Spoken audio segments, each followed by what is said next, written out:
నమస్తే. నేటి రోజుల్లో మొత్తానికి విద్య అయితే కార్పొరేట్ స్థాయిలో వెళ్ళిపోయింది.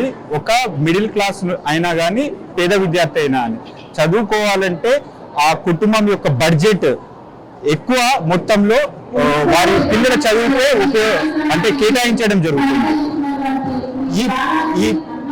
ఈ సిచ్యువేషన్లో మనము ప్రభుత్వ పాఠశాలలో చదువుకుంటే ఎటువంటి లాభం జరుగుతుంది, వారికి అక్కడ టీచ్ చేసే ఉపాధ్యాయులు వారి ఎలా ఉంటారు, అంటే టీచింగ్ ఎలా జరుగుతుంది అనేది మనతో పాటు మాట్లాడడానికి గవర్నమెంట్ టీచర్ ఉన్నారు మనతో పాటు.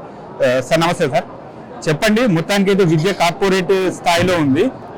ఒకటి చెప్పండి, ఇప్పుడు ఇంత కాంపిటీషన్ యుగంలో ఇప్పుడు గూగుల్ పోయి ఆర్టిఫిషియల్ ఇంటెలిజెన్స్ కూడా వచ్చింది. సో అంటే మరి ఈ తరుణంలో మీరు గవర్నమెంట్ ప్రభుత్వ పాఠశాలలో మీరు విద్యాబోధన ఎలా చేస్తున్నారు?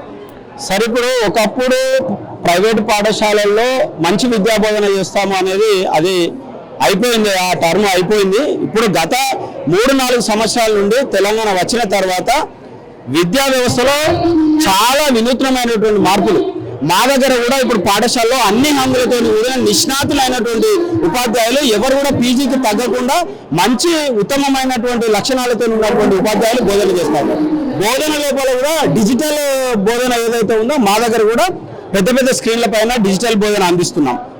అదే కాకుండా ఉచితమైనటువంటి పాఠ్య పుస్తకాలు, నోట్బుక్లు, ఉచిత యూనిఫాము, ఉత్తమమైనటువంటి క్రీడా పరికరాలు అన్నీ కూడా మా డైరెక్టర్ గారు నికోలస్ గారు వారి చొరవతోని, అదేవిధంగా మన ఎస్సీఆర్టీ డైరెక్టర్ అయినటువంటి రమేష్ గారి చొరవతోని మంచి విద్యా వ్యవస్థ ప్రభుత్వ పాఠశాలలో మాత్రమే ఈ రోజులో దొరుకుతుంది. నేను ఒకటే తల్లిదండ్రులకు విజ్ఞప్తి చేసేది, అనవసరంగా మీ డబ్బులను, మీ జీవితాలను వెచ్చించి మీ పిల్లల చదువు కోసము మీరు లక్షల రూపాయలు పెట్టి ప్రైవేట్ స్కూళ్ళలో చదివిపిస్తే మీరు ఆర్థికంగా నష్టపోతున్నారు. కానీ మా విద్యార్థులు కూడా ఈరోజు మండలంలో టాపర్గా నిలిచారు. అంటే ప్రభుత్వ పాఠశాలల్లో కూడా విద్యార్థులు ఉత్తమమైనటువంటి ఫలితాలు సాధిస్తున్న తరుణంలో ప్రైవేట్ పాఠశాలకు పంపించద్దని చెప్పేసి నేను తల్లిదండ్రులకు విజ్ఞప్తి చేస్తాను. ఎంత శిక్షణ పొందిన ఉపాధ్యాయులు టీచింగ్ చేసినా కానీ వాళ్ళు వాళ్ళ శ్రమకు మించి తల్లిదండ్రులు ఏదైతే ఉందో వాళ్ళు ప్రైవేట్కే మొగ్గు చూపుతారు.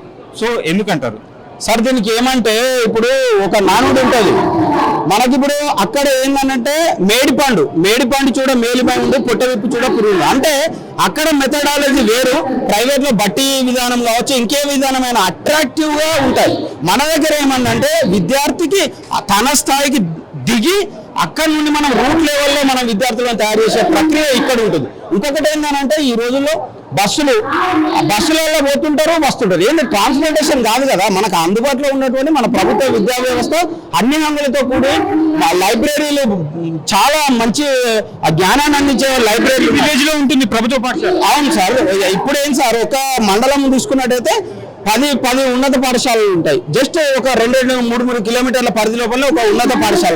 ఒక ఉన్నత పాఠశాల అంటే ఒక గెజిటెడ్ ప్రధానోపాధ్యాయులు ఉంటారు, సబ్జెక్టుకి ఒక టీచరు లేదా 2 టీచర్లు ఉంటారు. అంటే మినిమం మనకు ఒక 10 మంది ఉపాధ్యాయులు, ఒక గెజిటెడ్ ఉపాధ్యాయులతోని అక్కడ ఒక విలువైనటువంటి విజ్ఞాన సంపద ఉంటుంది. ఆ సంపదను మనం రాబోయే తరాలకు అందించాలంటే తల్లిదండ్రులు ఆలోచన చేసి ప్రైవేట్ స్కూళ్ళకు డబ్బులు వెచ్చించి ఆర్థికంగా నష్టపోకుండా మంచి విద్యాబోధన అందించినటువంటి సుశిక్షితులైనటువంటి ఉపాధ్యాయులు కలిగినటువంటి ప్రభుత్వ పాఠశాలల పట్ల మొగ్గు చూపి ఖచ్చితంగా విద్యార్థులను పంపించినట్టయితే ఉత్తమ ఫలితాలు ఇప్పుడు ఎలాగైతే సాధించామో 100% గత 2 సంవత్సరాలుగా వస్తుంది. అదే రాష్ట్ర స్థాయిలో చూసుకున్నట్టయితే జగిత్యాల జిల్లా 4వ స్థానంలో ఉంది. సో ఇవన్నీ ఉత్తమ ఫలితాలు. ఇంకేం కావాలండి?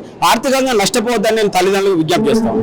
ప్రైవేట్ విద్యా సంస్థలు టీవీలో యాడ్స్ చూస్తాం, 1, 2, 3, 4 అని చెప్తా ఉంటారు. సో అందుకే డైవర్ట్ అవుతుందా అంటారా?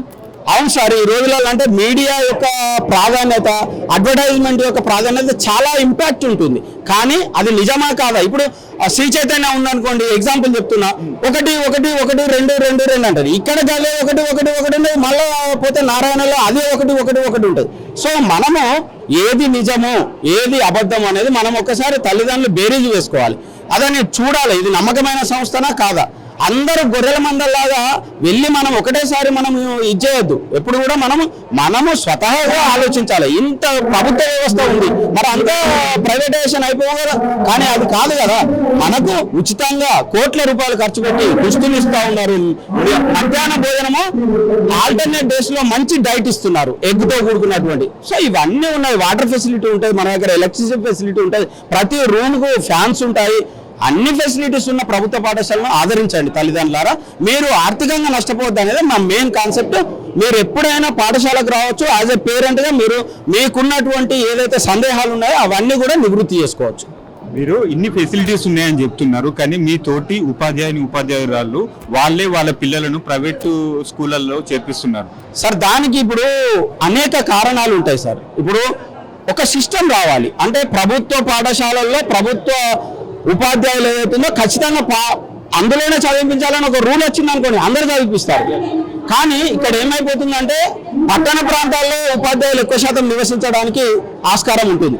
పల్లె వాతావరణం లోపల ఏ ఉపాధ్యాయుడు కూడా నివసించడానికి ఇష్టపడట్లేదు ఈ రోజులలో. సో ఆ కాన్సెప్ట్ తోని పక్క ఇంటి వాళ్ళతోనో లేకుంటే ఆ సమాజంతోనో పోల్చుకొని నా బిడ్డ ఇక్కడ అవుతుంది ఫలానా అని చెప్పుకోవాలని ఒక డిగ్నిటీతోని. కానీ ఎప్పుడైతే ఈ 554 మార్కులు వచ్చాయో ఈ ప్రభుత్వ పాఠశాలలో చిన్న చూపు చూసినటువంటి విద్యార్థి రాణించినటువంటి ఆ ఉత్తమ ఫలితం ఏదైతే ఉందో ఈ రోజు కార్పొరేట్ ప్రభుత్వ పాఠశాలలో చదివినటువంటి ఆ పేరెంట్ లేదా ఆ ఉపాధ్యాయుడు లేదా ఆయన ఈ రోజు 500 మార్కులైతే తల దించుకుంటాడా ఎత్తుకుంటాడా ఒకసారి చెప్పండి మీరే.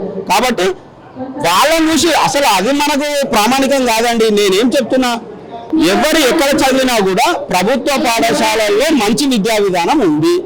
దయచేసి పేరెంట్స్ అర్థం చేసుకొని అది వాళ్ళు ఎక్కడ చదువుతున్నారు వీళ్ళెక్కడ అని ప్రశ్నించుకోవడం అవసరం లేదండి. మీకు మన పిల్లల్ని మనం ఎలా చదువుకోవాలి, మన ఆర్థిక వెసులుబాటు ఏంటి అది చూసుకొని మాత్రమే మనం ముందుకు వెళ్ళాలని చెప్పి కోరుతా ఉన్నాం. ఒకటి ఇప్పటి తెలంగాణలో గతంలో చూసుకున్నట్టయితే తెలంగాణ వచ్చిన తర్వాత ప్రభుత్వ పాఠశాలలు చాలా అభివృద్ధి చెందాయి. సో ఇప్పుడు ప్రభుత్వ సహకారం ఎలా ఉంది సార్? ఇప్పుడు నేను ఒకటే చెప్తున్నా, గతంలో మనకు పాఠ్య పుస్తకాలు పంపిణీ చేయాలంటే చాలా టైం తీసుకునేది. కానీ ఇప్పుడు ఇంకా స్కూల్స్ రీఓపెన్ అనేది 12వ తారీఖు జరుగుతుంది. ఆల్రెడీ స్కూల్ పాయింట్స్ కు హెడ్ క్వార్టర్ లో ఉన్న స్కూల్ పాయింట్స్ కు నోట్ బుక్స్ వచ్చాయి. ఇప్పుడే టెక్స్ట్ బుక్ ముందే ఆల్రెడీ మనకు పాఠ్య పుస్తకాలు వచ్చున్నాయి. తర్వాత ఈ నోట్ బుక్లు కూడా వచ్చున్నాయి. యూనిఫామ్స్ ఆటోమేటిక్ గా అంటే పాఠశాల ప్రారంభానికి ముందే ఇవన్నీ ప్రభుత్వం సిద్ధం చేస్తుంది.